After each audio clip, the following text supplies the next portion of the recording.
the Johnson Wax Program with Throckmorton P. Gildersleeve.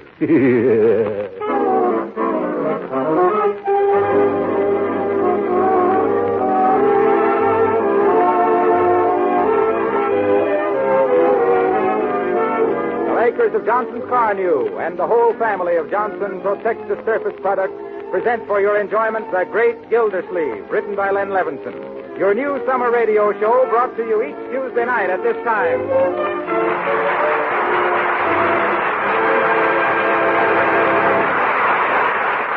We'll hear all about The Great Gildersleeve in just a moment. Right now, here's a question for you quiz lovers. What is it that does two things at the same time? You're right, it's Johnson's Car New, that both cleans and wax polishes your car at one and the same time in one easy operation. Now, if you drive a dull and dirty car around town, it's just because you haven't heard about Car New.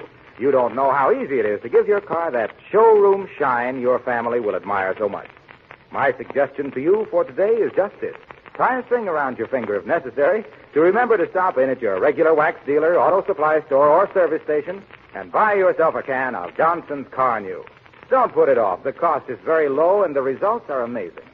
You'll agree with thousands of other enthusiastic car owners that your car looks like new when you use Car New.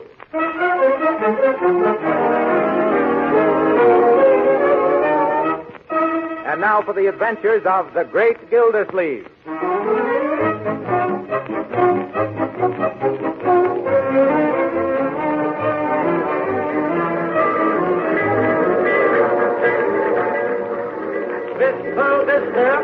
Coming into Wistful Vista. Oh, conductor, excuse me for interrupting, but what town is this? Wistful Vista, lady. Oh. Now, you won't let me ride past Summerfield, will you? Lady, we don't reach Summerfield till tomorrow, and we can't go past it because it's the end of the line. Yes, you told me all that before. You say this is Wistful... Oh, Wistful Vista, where Fibber McGee and Molly live? Yeah. Oh, my. Do you think I'll be able to see them from the train window? No, lady, the McGees are on their vacation. Oh. But there's Throckmorton P. Gildersleeve, their next-door neighbor out there. Where? That portly gent with the mustache on the platform, the one making a speech to his employees. How do you know they're his employees? Because every time he takes a trip, he gives the help at the factory an hour off to come down to the station and wave goodbye. Well, so that's Mr. Gildersleeve. Well, I never thought... I can't tell you how touched I am to see all the employees of the Gildersleeve Girdle Works down here at the station to bid me goodbye. It's very... by the way, is there anyone left at the plant? Well, no, TP. Well, what if some orders come in? Who's taking the phone calls?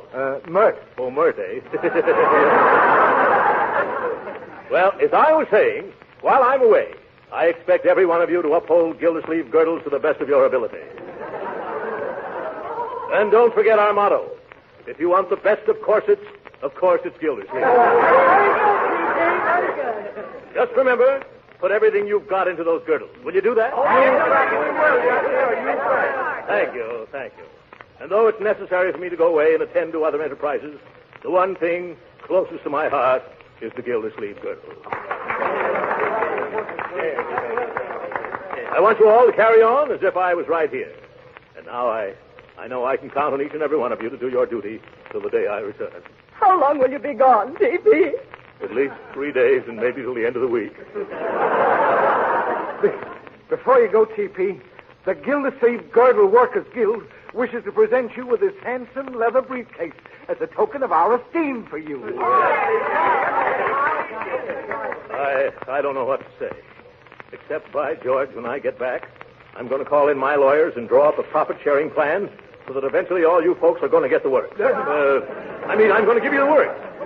What I mean to say is... Yeah, all aboard? Oh, no. Oh, my goodness, out of my way, everybody. Where are my bags? On the train, T.P. Thanks. Oh, I forgot to buy a ticket. Where do I buy a ticket? On the train, TP. Oh, yes. Let go of me, boys. Where are you pushing me? On the train, TP. Goodbye, children. Goodbye, children.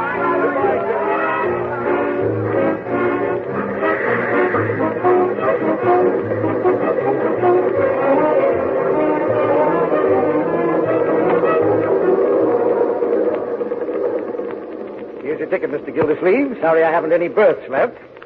Couldn't you squeeze me in somewhere? I'll try, though it'll probably be a tight squeeze.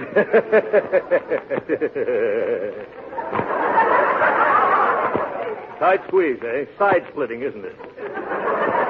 Going to be in Summerfield long? Oh, no, conductor, just 3 or 4 days. I'm taking over the administration of my brother-in-law's estate. Yes. Oh, that's so? Yes, they own an automobile agency that hasn't been doing so well lately, and I'm going to set it to rights. Don't you think maybe you're biting off more than you can chew? Not at all. Oh, that reminds me. It's dinner time. Which way is the diner? Why, an experienced old traveler like you should know where the diner is. Why, of course. No matter where you are, the diner's always at the other end of the train. See you later, conductor.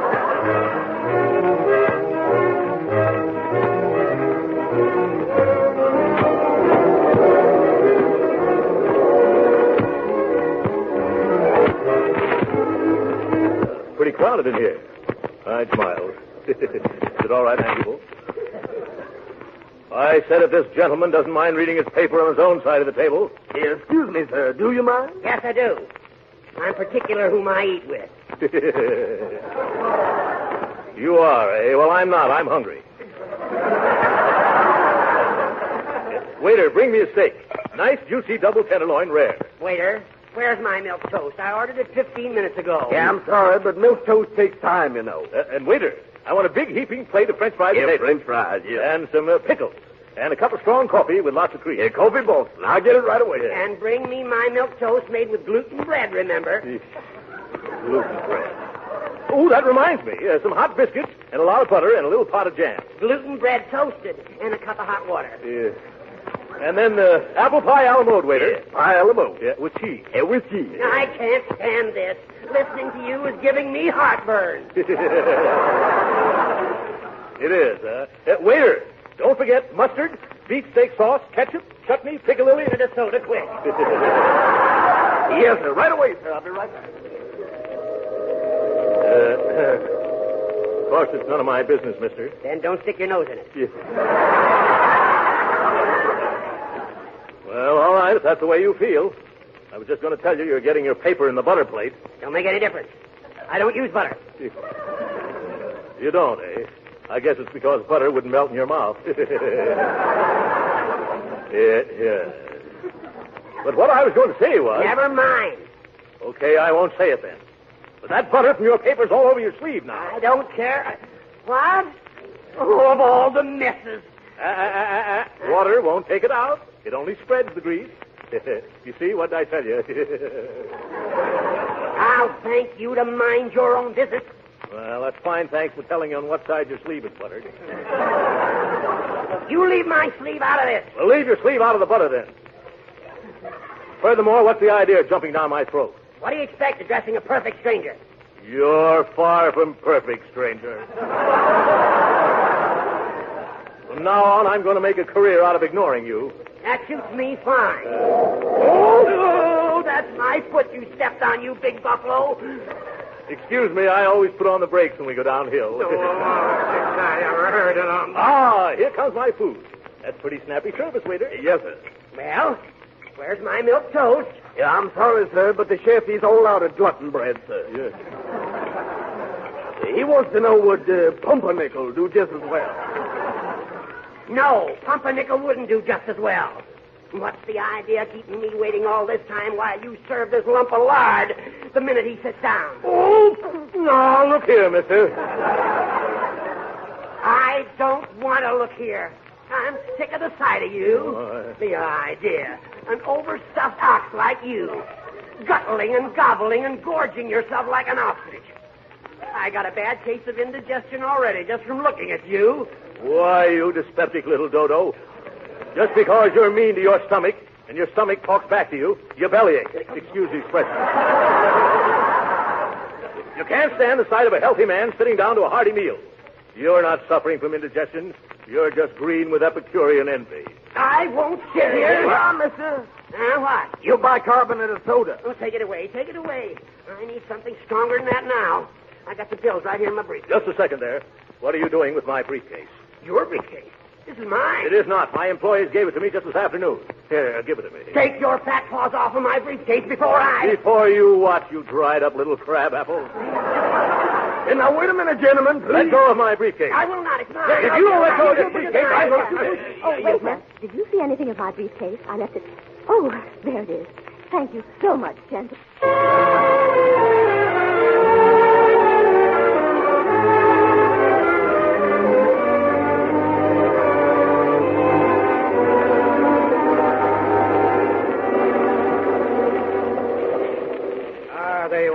Gildersleeve, I've located a berth for you at last. Oh, that's fine. I was getting tired of sitting around here in my pajamas.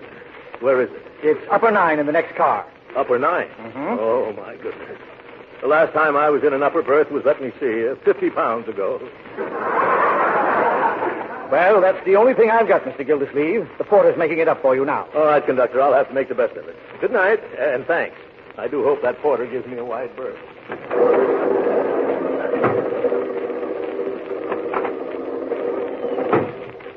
Oop. It's so dark in here. Porter! Porter! Quiet! Oh, excuse me. Oh, Porter, Yes, sir. have you got upper 9 ready? Yes, sir. But I didn't anticipate no gentlemen to such ample proportions. Yes, well, I guess I better take a ladder. Yes, better take 2. They're small. Yes. All right, come on. Here we are right up there. Hey, that looks kind of high. You hold these ladders steady, Porter. Remember, if they tip, I won't. Yes, sir. Yes, sir. Now be careful, mister. Yeah. Train's coming to a sharp curve pretty soon. When? Then, hold on, mister, the ladder's sliding. I can't hold on. I'm coming down. Look out below. Oh, what hit me? Oh, my back. Here, mister, let me help you up. I don't want to get up. I want to sleep. Not you, mister. The man in the upper. He's now in the lower. I'm all right. I think I can make it now. Get off of my poor stomach. What? Who is it? Oh, it's you. What are you doing sneaking into my berth? I'm not sneaking in.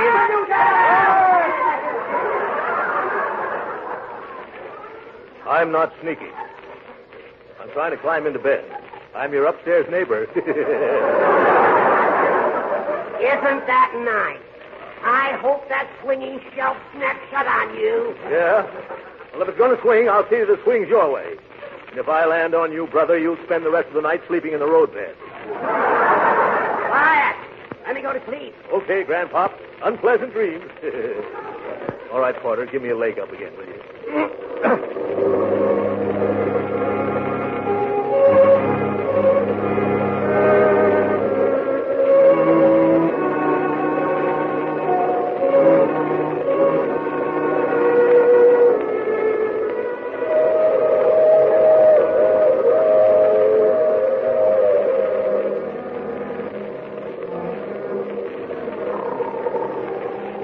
32,473. 32,474. 32,475. Oh, good Godfrey. 2 o'clock already. And still not a wink of sleep. 32,476. 32,477. 32,478.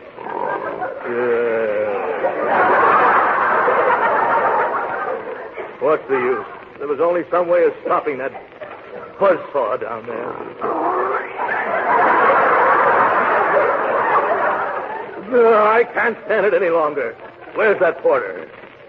I've been ringing for a half an hour. Did you call me, sir? Yes. Would you mind getting me a cup of ice water? I can't sleep. Yes, sir. Yeah.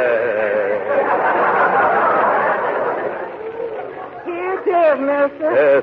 Thanks for the ice water. You needn't wait. Good night. Oh, good night, sir. Yeah. Now, if I can hold the cup in this hand and open the lower curtain with you, I've got it.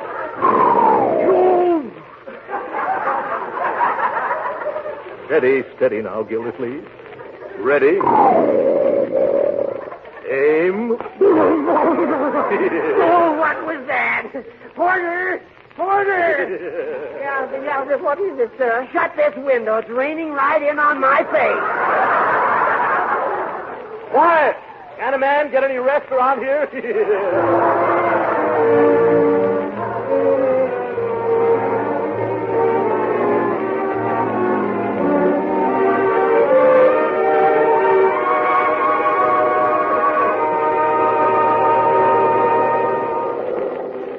Good morning, Porter. Had a wonderful sleep. How long before we pull into Summerfield? In about 5 minutes, sir. You want me to brush you off? No, I'll walk down the steps like the rest of the passengers.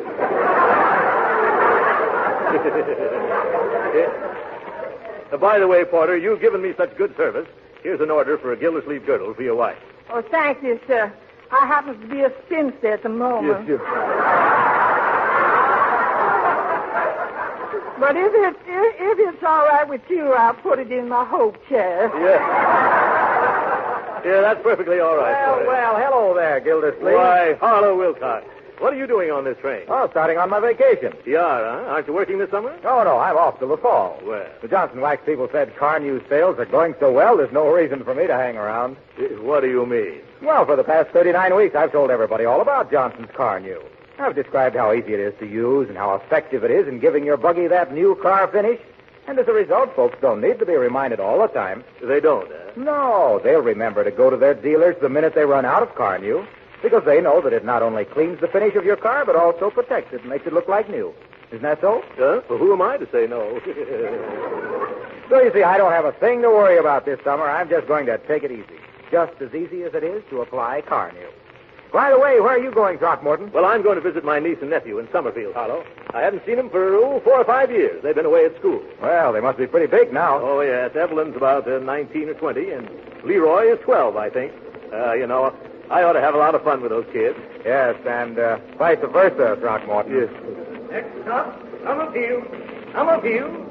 Hey, lady, wake up. Wake up. This is Summerfield.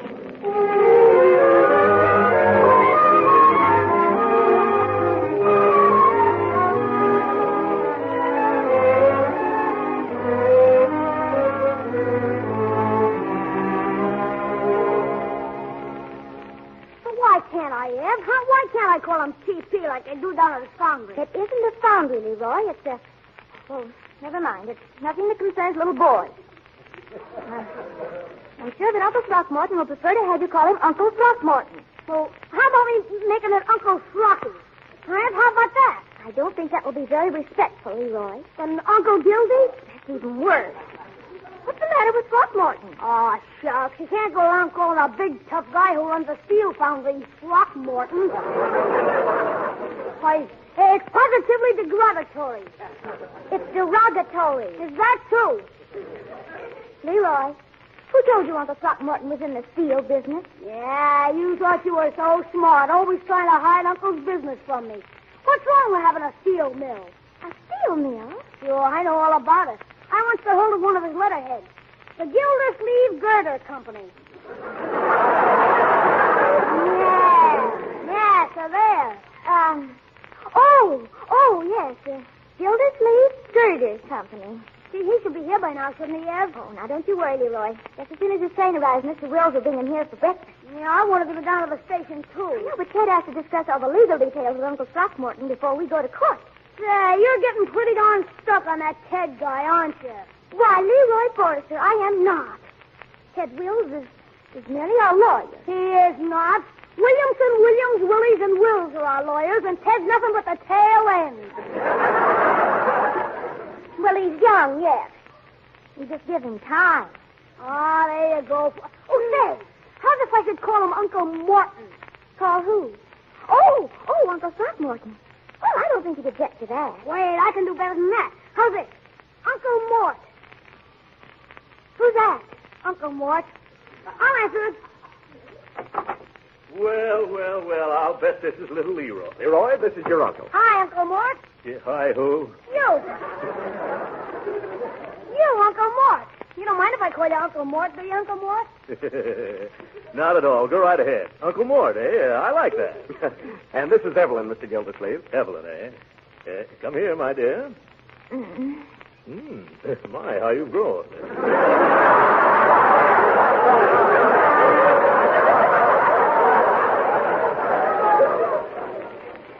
Hello, Uncle Throckmorton. Yeah. Here, let me take your hat and coat. Will you have some breakfast? No, thanks. I've already had mine on the... Well, I'll have a cup of coffee. Sit right here, Uncle. Ted, you sit over there. Oh, thanks. My, this looks good. Well, did you make this coffee yourself, Evelyn? Yes, I did. Hey, Uncle, will you take me back to Wistful Vista with you and let me work in your factory? What?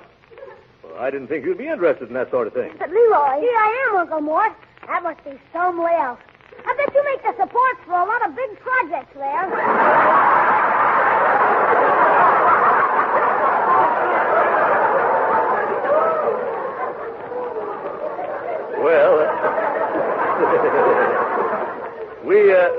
we don't turn out anything much in the way of supporters. We sort of confine ourselves to foundations. Yeah, I'd like to go along sometime when you install some of those foundations. I don't handle this. What do you think I am? Please excuse Leroy, Uncle Mort. You see, he's been like that ever since he found out you owned the Gildersleeve Girder Company. What? The Gildersleeve? Oh, yes. Yes, I see it all. Yes, bright boy, yes. Gee, Uncle, you don't know how swell it is for me to meet a real He-Man and a real He-Man business. Yes, it is? Sure. All I hear around this house is dresses and hats and hairdos and women's stuff. Oh. But it's going to be different with you around. Is it? Well, isn't it? Oh, yes, of course. Say, do you ever have to slug it out with any of them tough steel workers of yours? No, I never do. You don't, huh? Oh, well, of course. There have been times when I've had to put more snap into their work.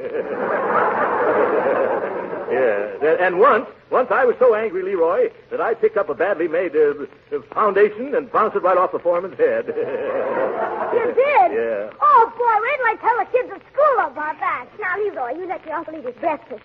Have some toast, Uncle Mort? No, thanks. Speaking of toast reminds me of gluten toast. Yeah. And boy, does that remind me. That reminds me of an amusing incident on the train last night. You'll enjoy this, Leroy. When I went into the diner, the only unoccupied chair was at a table with a sour little crab who had his newspaper spread out.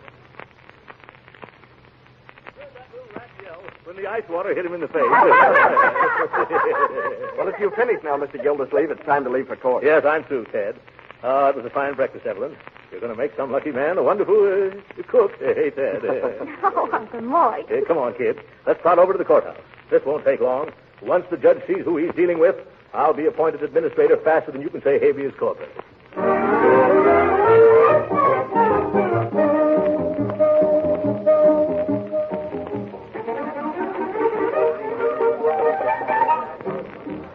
Well, all I can say is we run things better than this in Wistful Vista. 11 o'clock and the probate judge hasn't even shown up yet. Oh, Judge Hooker's usually very prompt. The trouble with some of these judges is they think they're little tin gods. Take those black robes away from them, what have you got? Bow legs. That's a hot one, Uncle Mort. Yeah, I'm glad you like it. Everyone rise, please. Well, I'm glad he's here. Now we'll get this thing over with quick. Fair court, Department 25, the Honorable Henry H. Hooker, Judge presiding, sound session. Please seated. Sit down, Uncle Mort. Huh? Yeah. Oh, my goodness. Who's that man sitting in the judge's chair? Well, that's Judge Hooker. Judge Hooker? That's the man in the lower berth.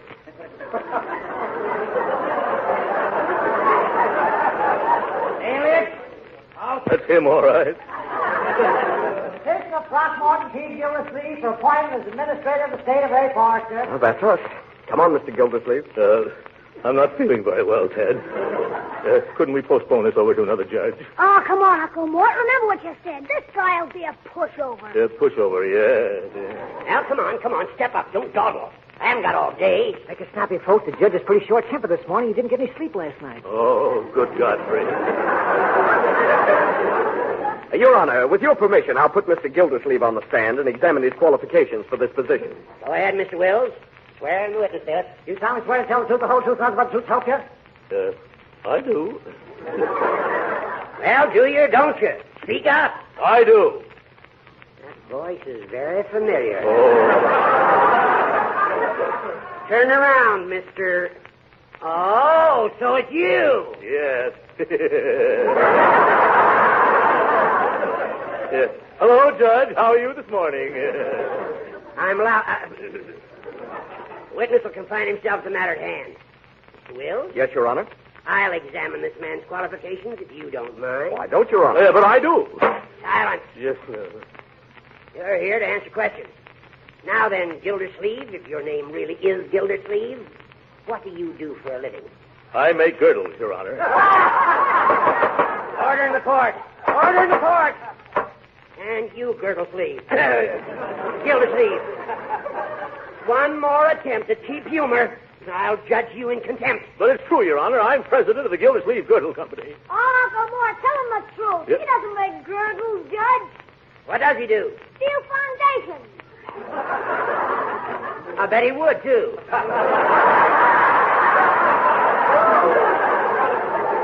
Now, no more interruptions, my boy. Remember, this is courtroom. You realize who I am, of course. Sure, you're a bow-legged little tin guy. What? Now, Leroy. But you just said so yourself, Uncle Mort. Oh, you did. Just a little joke, Your Honor. You know how I kid. No offense, I hope. It is an offense. Contempt of court. Just one more disrespectful remark, Mr. Gilder, whatever your name is, and I will... Oh, don't do that, Judge. Uncle Mort will keep his opinions about you to himself. Won't you, Uncle Mort? Yes, I know better now. I'll be careful, Your Honor. See as you do. I hope that by now you realize the gravity of the situation, Mr. Gildersleeve, I certainly do, Your Honor. I'm going to ask you a simple, straightforward question.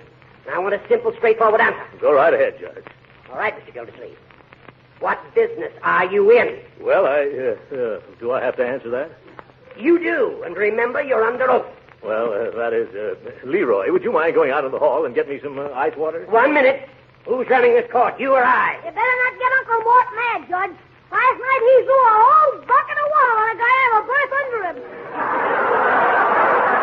And just because this guy was snoring. Oh, my God, here we go again. He did he? Yeah, and this poor sap woke up and thought it was raining. Quiet. You ought to hear Uncle Mort tell it. Quiet. Thanks, I will. Let's hear all about it, Uncle Mort.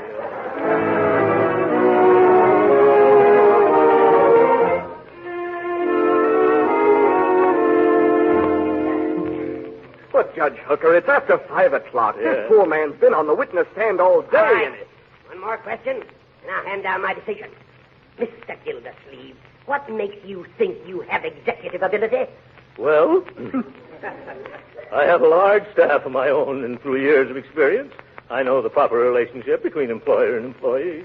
You bet, Your Honor. And if they don't do what Uncle Mort says, he just bops them over the skull with a steel girder. Now, wait a minute, Leroy. But, Uncle Mort, I'm just repeating everything you say. Yes, and everything I've said is being used against me. I can't go on. Your Honor, Yes, Mr. Wills? our firm has checked and double-checked Mr. Gildersleeve's references. We're satisfied as to his qualifications. We therefore petition you to name him as the new administrator of the Forrester estate. Uh-huh. Mr. Wills, I have great respect for you and your associates. That is probably the only reason why I'm going to grant your petition. Hooray! However, in order to protect these children from their own misguided enthusiasm, I am going to require this Gildersleeve to report to me every single week. But, Your Honor... He must get an okay for every cent he spends. But, Judge... And I will require him to post a bond of $50,000 in cash. Now, see here, Hooker. I won't stand for this. I'll resign. Quiet. Gildersleeve, I never sent for you. You came here begging for this job. Now, just because I insist on it being administered with scrupulous honesty, you tried to back out of it. But it won't work. To quote from Brawby versus Union Buggy Corporation, Civil Code of Nebraska, you've made your bed and you can't lie out of it. But my business in Wistful Vista demands... You mean your girdle business? Heh. You will remain here and make this estate pay or go to jail for contempt. But I... Court's adjourned. I'll kill that old goat. Ted, we've got to do something about this. Do you realize that a $50,000 bond would not only take every cent of my ready cash, but also means the mortgage on my Gordon works? Gee, I'm sorry about how the whole... I'm sorry about how the whole thing went, Mr. Gildersleeve. He's got me awfully nervous. Maybe if we went into the judge's chambers, we could persuade him to lower the bond, Uncle Mort. Sure, just let me talk to him. Young man, you've talked enough for one day. How about it, Ted? Well, won't hurt to try. Come on. Yes. Come in. Excuse me, Judge Hooker. You remember me, don't you? I thought perhaps maybe we could possibly get that little cash bond reduced. I don't see why I should waste any Well, more I've time. been thinking, Your Honor, if you spoke to somebody who'd known me for a long time, they might convince you that I'm not such a bad fella. Oh, that would be fine, Uncle Mort. Who could the judge talk to? Well, the president of the Wistful Vista Chamber of Commerce, Evelyn. He's my next-door neighbor, too. A fellow named Silver McGee. We can call him long distance.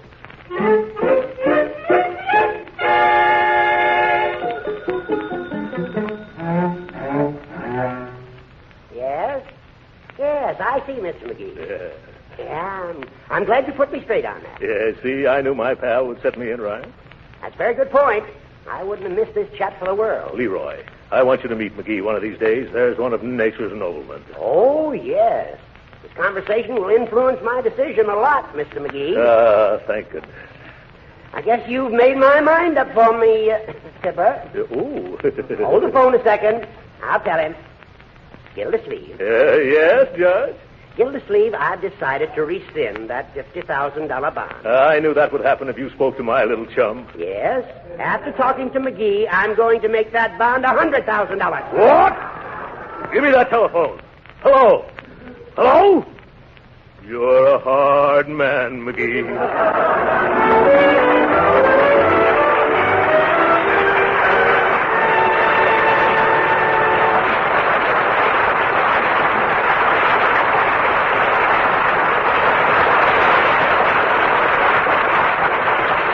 The great Gildersleeve will be back in just a moment.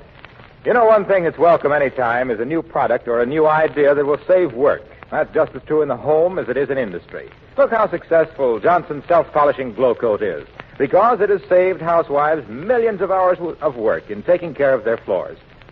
And just as much of a work saver for you men is Johnson's sensational new auto polish, Car-New. Car-New does two jobs at once, both cleans and wax polishes your car in one easy operation.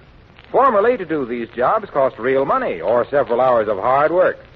Now, with Johnson's Car-New, many car owners tell us they do both jobs in an hour. Imagine cleaning and wax polishing your car in 1 hour. Oh, if your car is very dirty, it may take you a little more, but you'll still say Car-New is a miracle worker. As a matter of fact, thousands of the country's leading service stations are now using Car-New for polishing customers' cars. There's only one way to find out how easy Car-New is to use, what a beautiful showroom shine it gives your car. Try it yourself. Get a can tomorrow from your regular wax dealer, auto supply store, or service station.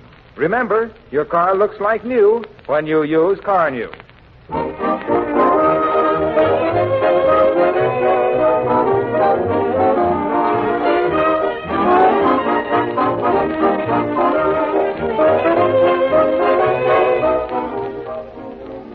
Uncle Mort, what are you going to do now? By George, I'm going to show that judge I can run that estate, or my name won't be Throckmorton P. Gildersleeve. You bet it won't, Uncle Mort. You won't even have a name. Yeah, I'll just have a number. Good night. This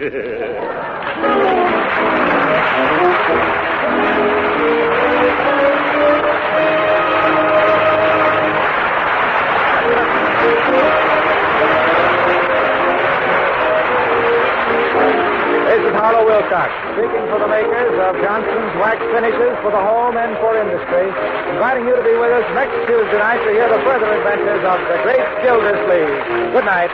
This is the National Broadcasting Company.